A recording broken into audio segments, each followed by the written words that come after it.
Hello friends, welcome back to my YouTube channel. Friends, आज के इस वीडियो में हम बात करने वाले हैं धारा घनत्व के बारे में, जिसको इंग्लिश में हम लोग कहते हैं करंट डेंसिटी। ठीक, ये क्लास 12th के बच्चों के लिए बहुत इंपॉर्टेंट है और ये फिजिक्स का बहुत इंपॉर्टेंट टॉपिक है, तो आप इसको ध्यानपूर्वक समझिएगा। हम इसमें इसके जितना भी क्वेश्चन इससे बनते हैं सारा कुछ डिस्कशन करने वाले हैं और हम इस वीडियो में इसके सारे पॉइंट को कवर करने वाले हैं। ठीक, तो वीडियो में लास्ट तक बने रहिएगा और ये वीडियो बहुत इंटरेस्टिंग होने वाली है। तो चलिए वीडियो करते हैं स्टार्ट। सबसे पहले हम डेफिनेशन जानते हैं कि धारा घनत्व की डेफिनेशन क्या होती है।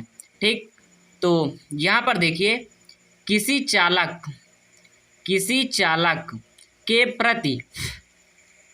चालक के प्रति एकांक क्षेत्रफल से अभिलंबवत गुजरने वाली वैद्युत धारा को हम लोग क्या कहते हैं? धारा घनत्व कहते हैं। क्या कहते हैं? धारा घनत्व कहते हैं। अब यहाँ पर क्या कहा गया है? किसी चालक के प्रति एकांक क्षेत्रफल से अभिलंबवत गुजरने वाली वैद्युत धारा को धारा घनत्व कहते हैं। अब इसको हम व्यक्त काहे से करते हैं? जे से। ठीक, क्या करते हैं? जे से प्रदर्शित करते हैं। अब इसको हम इस डायग्राम के माध्यम से समझते हैं।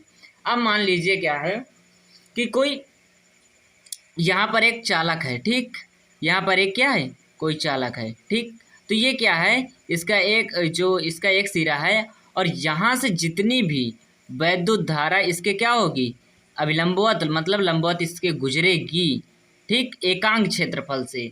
अब ये पूरे मतलब कंडक्टर की तो बात कर नहीं रहा, किसी एक पार्टिकुलर बिंदु की बात कर रहा है, क्योंकि जो धारा घनत्व होता है वो क्या होता है? पूरे कंडक्टर में अलग अलग भी हो सकता है। ठीक, जरूरी नहीं कि पूरे जो आपका चालक है, कंडक्टर है, ये उसमें सेम रहे। ठीक, तो ये हमेशा ये समझिए कि जो करंट डेंसिटी होती है किसी एक पर्टिकुलर बिंदु पर ही क्या होती है? सेम होती है।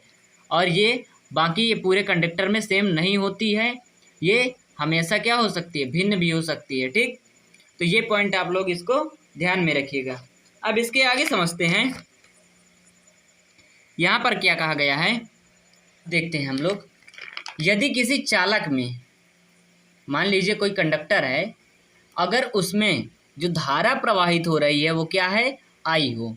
ठीक, और उसके अनुप्रस्थ काट का क्षेत्रफल क्या हो? ए हो। ठीक, अनुप्रस्थ काट का क्षेत्रफल क्या हो? ए हो। ठीक, तो जो क्षेत्रफल में धारा घनत्व होगा, ठीक, तो वो क्या होगा? उसका फार्मूला हम लोग देखते हैं। जे बराबर, हमने इसको क्या बताया? अभी हमने बताया कि इसको हम जे से प्रदर्शित करते हैं। ठीक, तो जे बराबर क्या आपका हो जाएगा? जे बराबर हो जाएगा I/A। मतलब क्या है? प्रति एकांक क्षेत्रफल से अभिलंबवत गुजरने वाली धारा को हम लोग क्या कहते हैं? धारा घनत्व कहते हैं। ठीक, तो यहाँ से ये फार्मूला आपका निकल के आया है। ठीक है, चलिए अब इसका एक पॉइंट और देखते हैं। अब यहाँ पर हमने बात किया है अभिलंबवत अगर गुजर रही है। ठीक, क्या है? उसके परपेंडिकुलर अगर गुजर रही है तो। लेकिन कभी कभी यह कंडीशन भी हो सकती है कि जो आपका धारा घनत्व अभी हमने बताया है कि ये कंडक्टर के अलग अलग बिंदुओं पर क्या हो सकता है? अलग अलग हो सकता है। ठीक है, तो ये सेम नहीं हो सकता है। अगर अब मान लीजिए जो आपका यदि चालक है जो इसका अनुप्रस्थ काट के क्षेत्रफल के साथ क्या हो? लंबवत ना हो करके अगर थीटा एंगल फॉर्म करता है, क्या करता है? थीटा एंगल बनाता है, तब क्या होगा? धारा घनत्व तब क्या होगा? ठीक है, तो यहाँ पर समझते हैं। अगर थीटा एंगल फॉर्म कर रहा है तब यहाँ पर देखिए हम लोग फिगर बना रहे हैं। ठीक है, अगर मान लीजिए इस प्रकार से कुछ धारा की दिशा क्या थी, जो इसका क्षेत्रफल था वो इस टाइप से था। अगर मान लीजिए यही क्या हो, इस टाइप से थीटा एंगल बना लिया जाए यहाँ पे, तब क्या होगा? यहाँ से जो मान लीजिए करंट जा रही है इस प्रकार से, इस डायरेक्शन में क्या हो रही है? करंट जा रही है। ठीक, इस प्रकार से। लेकिन यहाँ पर क्या हो रहा है? ये थीटा एंगल बना रहा है किससे? यहाँ पर देखिए, ये जो करंट की दिशा है, करंट की डायरेक्शन इस प्रकार से है और ये इस प्रकार से है। ठीक, तो ये क्या कर रहा है? यहाँ पर थीटा एंगल फॉर्म कर रहा है कि नहीं कर रहा है? कितना एंगल बना रहा है? थीटा बना रहा है। ठीक, और लेकिन जो करंट की दिशा है वो क्या है? जो पहले थी वही अब भी है। लेकिन जो आपका कंडक्टर है ये क्या कर लिया है? इस करंट के साथ थीटा एंगल बना लिया है। ठीक है, तब क्या होगा, इस कंडीशन में क्या होगा अगर थीटा एंगल बना रहा है। तो ये पॉइंट आपका क्या हो जाएगा, ए कॉस थीटा हो जाएगा। क्या हो जाएगा, ए कॉस थीटा यहाँ पर लिया जाएगा। धारा के अभिलंबवत जो घटक होगा आपका वो क्या होगा, ए कॉस थीटा लेना पड़ेगा। ठीक है, तो यहीं पर देखिए यहाँ लिखते हैं, अगर चालक धारा के अभिलंबवत ना होकर क्या कर ले, अगर अभिलंबवत ना होकर थीटा कोण बनाए। ठीक, अगर थीटा कोण बनाता है तब क्या हो जाएगा, जो आपका धारा घनत्व का फार्मूला होगा वो कुछ इस प्रकार से होगा। देखिए धारा घनत्व बराबर अभी हमने बताया था, धारा घनत्व बराबर हमने क्या बताया था कि आई अपान हमने बताया था क्या, ए।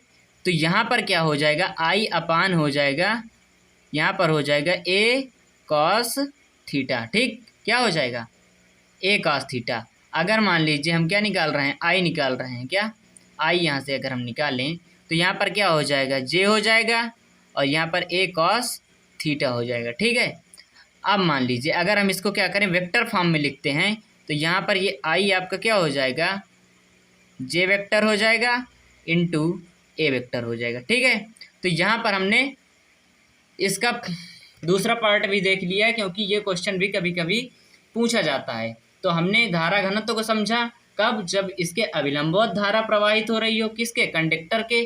और हमने ये भी समझा कि जब जो आपका कंडक्टर है वो धारा के परपेंडिकुलर ना हो करके अगर थीटा एंगल फॉर्म करता है तब क्या होगा धारा घनत्व का फार्मूला, ये भी हमने देख लिया। तो यहाँ पर हो जाएगा क्या, आई बराबर हो जाएगा जे ए कॉस थीटा। अगर हम इसको वेक्टर फॉर्म में लिखेंगे तो आई बराबर हो जाएगा जे वेक्टर इंटू ए वेक्टर। ठीक है, तो यहीं से वीडियो होता है एंड, और आई होप आपको ये वीडियो अच्छी लगी होगी। अगर वीडियो पसंद आए तो चैनल को सब्सक्राइब करें, वीडियो को लाइक करें। ठीक है, चलिए फिर मिलते हैं किसी नेक्स्ट वीडियो में, तब तक के लिए धन्यवाद।